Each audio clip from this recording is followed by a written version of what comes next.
Assalamualaikum warahmatullahi wabarakatuh. Selamat datang kembali di channel Lambordu bersama saya, Adil. Terima kasih buat kalian semua yang masih setia menonton di channel ini.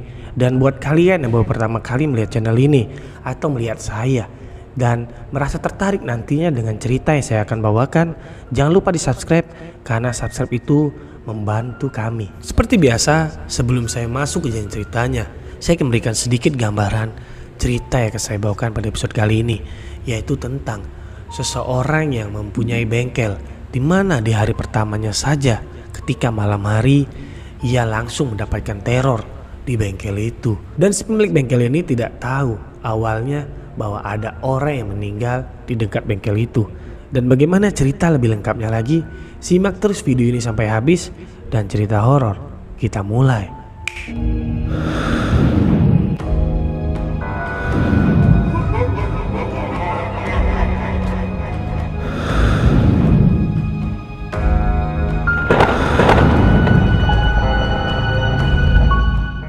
Cerita ini bermula dari seorang bapak yang bernama Pak Broto.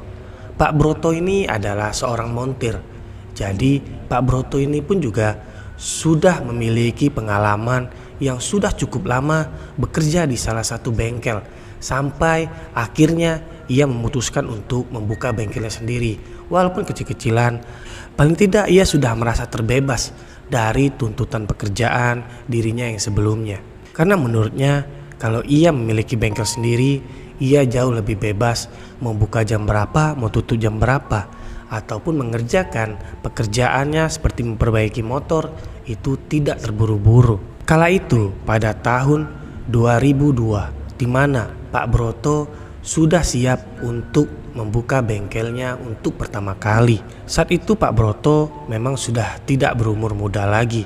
Ia sudah masuk umur 40 tahunan, di mana ia sudah memiliki istri dan 2 orang anak. Jadi walaupun ia merasa ini sudah terlambat untuk membuka usaha, paling tidak ia sudah membuka usahanya sendiri bermodalkan skill yang sudah bertahun-tahun bekerja di bengkel tempat sebelumnya ia bekerja. Jadi ia mengumpulkan uang ini setiap harinya sedikit demi sedikit sampai bertahun-tahun lamanya.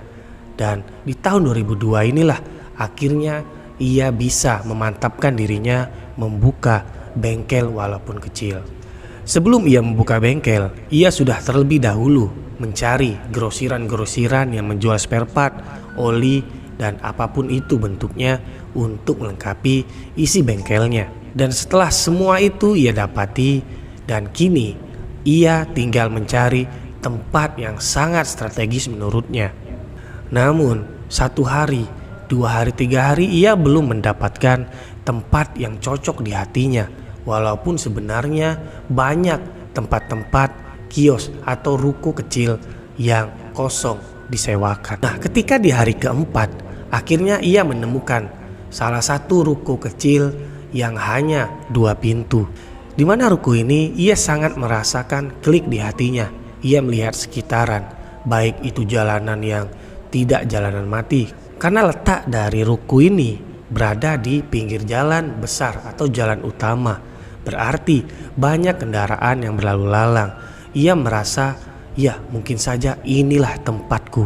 Mungkin saja tempat ini adalah takdirnya. Lalu ia menelponlah nomor yang ada tertera di depan ruko itu disewakan. Tak lama kemudian ia pun menelponlah si pemilik ruko itu. Lalu ia melobi-lobi dan akhirnya mereka sepakat dengan harga tertentu. Dan singkat cerita akhirnya Pak Broto pun sudah menyewa di ruko itu. Dan ia pun sudah mengisi penuh bengkelnya, baik itu oli dan spare part motor lainnya. Ia sangat antusias karena ini adalah hari pertama ia membuka bengkelnya sendiri.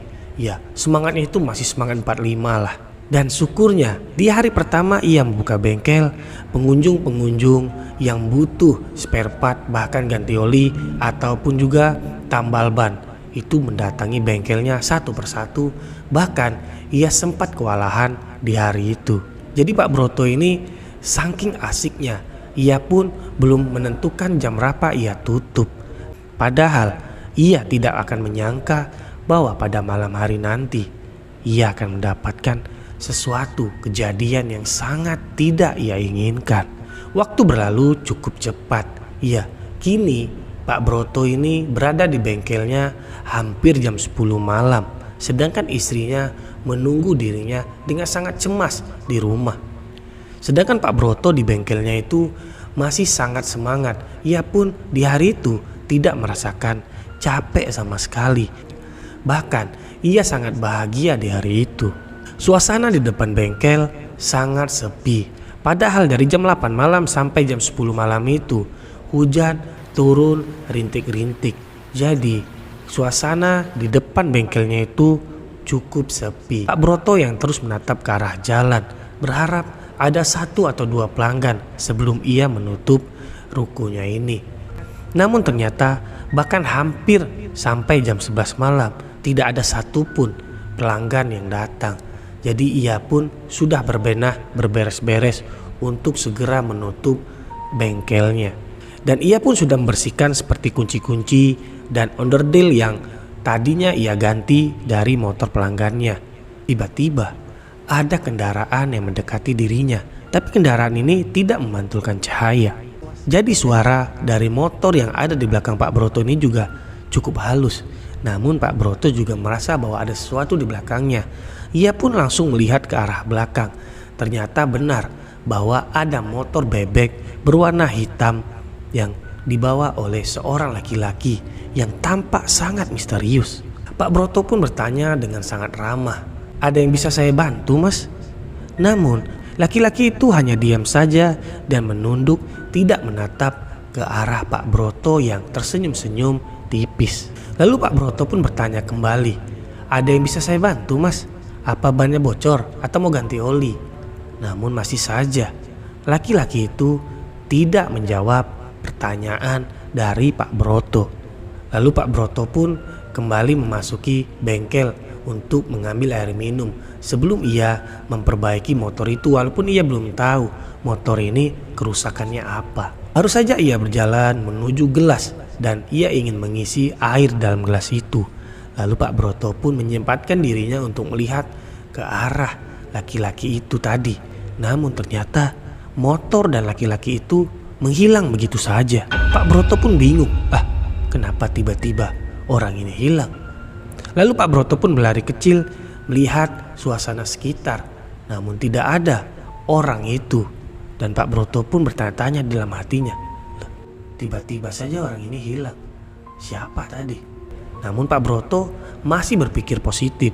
Ia pun kembali bergegas membersihkan bengkelnya. Namun di sela-sela ia membersihkan bengkelnya, tiba-tiba ada kendaraan lagi yang datang di arah belakangnya. Lalu ia melihat ke arah belakang. Ternyata laki-laki yang tadi itu datang kembali dengan gelagat yang sama. Lalu Pak Broto pun bertanya lagi, "Ada yang bisa saya bantu, Mas? Kok tiba-tiba menghilang tadi?" Ternyata laki-laki itu pun menjawab dengan singkat, "Iya, tolong ganti oli saya." Lalu Pak Broto pun menawari beberapa merek untuk oli motor itu. Dan laki-laki itu hanya menunjuk saja salah satu dari merek oli itu. Lalu Pak Broto pun dengan senang hati mengerjai pekerjaannya sambil bertanya-tanya kecil dengan laki-laki itu yang berdiri tepat di samping kanannya. "Dari mana mau kemana, Mas?" tanya Pak Broto. Namun laki-laki itu tidak menjawab. Lalu Pak Broto melihat ke arah laki-laki itu.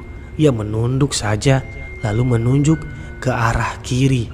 Ya memang mungkin saja laki-laki itu baru datang dari arah kiri. Lalu Pak Broto pun kembali fokus mengerjai pekerjaannya. Dan singkat cerita, ia pun sudah selesai mengganti oli motor itu. Lalu ia berdiri dan melihat ke arah laki-laki itu. Namun laki-laki itu tidak ada di sampingnya. Padahal Pak Broto tidak mendengar langkah kaki yang menjauh. Ia mencari laki-laki itu. Apa laki-laki itu ingin buang air kecil? Pak Broto menawari kalau ia ingin buang air kecil saja di toiletnya. Namun Pak Broto tidak mendapati laki-laki itu. Dan ketika ia melihat motor itu, tiba-tiba motor itu hilang begitu saja. Sontak Pak Broto pun kaget bukan main. Iya, bagaimana mungkin? Hanya beberapa detik saja ia hanya mencari laki-laki itu, tiba-tiba motor itu hilang. tanpa suara sama sekali. Pak Broto merasakan merinding di bulu kuduknya. Ia pun sudah berpikir positif, namun pikirannya itu sangat takut sampai ia berpikir yang aneh-aneh. Lalu Pak Broto pun berlari sangat kencang masuk ke dalam bengkelnya sambil mengucapkan astagfirullahalazim. Lalu Pak Broto pun dengan terburu-buru menutup rolling door rukunya. Baru saja ia mengunci rolling door rukunya, tiba-tiba rolling door dari bengkelnya itu digedor sangat kencang sekali. Seolah-olah nyali Pak Broto itu sangat ciut kala itu. Karena Pak Broto pun merasa sangat aneh dengan laki-laki itu, karena sedari awal gelagatnya sangat aneh. Kala itu dengan rasa takut yang teramat sangat, Pak Broto membaca surat-surat pendek yang ia hafal. Dan sampai ia membaca di surat ayat kursi, tiba-tiba ada yang menepuk pundaknya dari belakang. Pak Broto pun dengan spontan melihat ke arah belakangnya. Namun ternyata apa yang ia lihat, ya, ada sosok laki-laki itu berlumuran darah, di mana matanya itu hilang keduanya dan seluruh tubuhnya ini penuh dengan luka seperti habis terseret di aspal. Karena Pak Broto melihat sosok yang sangat menyeramkan di depan matanya, dan pandangan Pak Broto pun tiba-tiba hitam. Ya, Pak Broto pun pingsanlah di malam hari itu. Ketika Pak Broto sudah bangun, ternyata sudah pagi hari. Pak Broto langsung bergegas membereskan apa yang harus ia bawa karena ia ingin pulang. Dan tubuh Pak Broto pun juga sedikit pegal-pegal, dan Pak Broto seperti merasa tubuhnya ini seperti akan demam. Dan singkat cerita, kini Pak Broto sudah sampai di rumah di pagi hari itu. Sesampai di rumah, ia mendapati istrinya yang tidur di atas sofa. Ternyata ketika ia tanya dengan istrinya itu, istrinya langsung sontak saja marah. Wajar saja istrinya marah, karena istrinya sudah menunggu sampai pagi dan Pak Broto pulang di pagi hari itu. Dan Pak Broto pun mengerti kenapa istrinya marah dengannya. Namun Pak Broto menjelaskan apa yang terjadi dengan dirinya pada malam hari tadi, karena ia dihantui sosok yang sangat menyeramkan. Dan kini Pak Broto terbaring lemas karena ia demam sampailah 3 hari. Setelah 3 hari itu, Pak Broto merasakan tubuhnya sudah agak mendingan, dan ia pun membukalah bengkelnya pada siang hari itu. Walaupun sebenarnya ia masih merasa sangat takut. Lalu ternyata bengkelnya itu sangat ramai datang orang yang ingin memperbaiki motornya. Di sela-sela yang memperbaiki motor pelanggannya itu, ia mendengar obrolan dari 2 orang laki-laki yang membahas ada orang yang kecelakaan sampai meninggal di tempat seminggu yang lalu. Dan laki-laki itu pengendara sepeda motor bebek berwarna hitam. Sontak Pak Broto pun seperti teringat dengan kejadian malam itu. Ia pun memberhentikan dulu pekerjaannya, lalu ikut mengobrol dengan 2 orang laki-laki itu. Dengan sangat antusias, Pak Broto pun ikut nimbrung dengan obrolan itu, bahwa laki-laki yang meninggal kecelakaan tunggal itu, di mana situasinya atau keadaan mayatnya itu sangat tragis, di mana kedua matanya itu sampai copot karena terhempas di aspal dengan sangat keras. Dan Pak Broto pun teringat dengan kejadian malam itu, di mana sosok laki-laki yang tanpa bola mata, di mana seluruh tubuhnya itu penuh berlumuran darah. Dan Pak Broto hanya menyimpan saja ceritanya. Ia tidak mau membuka ceritanya, takutnya pelanggannya ini kabur atau tidak mau lagi datang ke bengkelnya. Dan setelah ia bertanya lebih detail lagi, gambaran dari sosok yang ia temui malam hari itu dengan laki-laki yang mati di tempat di jalan itu, ciri-cirinya sama. Dan Pak Broto pun kembali merasakan merinding. Ia merasa seperti diawasi entah di mana, namun tubuhnya itu seperti siaga saja. Dan sejak obrolan itu dan seterusnya, Pak Broto tidak pernah lagi membuka bengkelnya sampai malam. Jadi ia akan menutup bengkelnya jika sudah sampai jam 5:30 sore. Dan cerita pun selesai. Bagaimana ceritanya tadi? Apakah mengerikan? Ya bagi saya sangat mengerikan. Bagaimana tidak? Baru saja di hari pertama buka bengkel dan malam harinya ia mendapati teror dari orang yang meninggal di dekat bengkel itu. Sebelum saya undur diri, kembali lagi saya ingin mengingatkan buat kalian semua yang tertarik dengan cerita tadi, jangan lupa di subscribe channel ini, karena channel ini menyediakan banyak sekali cerita horor yang sangat beragam. Dan saya jamin cerita-cerita di channel ini sangat worth it buat didengarkan. Dan saya Adil undur diri, sampai jumpa lagi di episode selanjutnya. See you.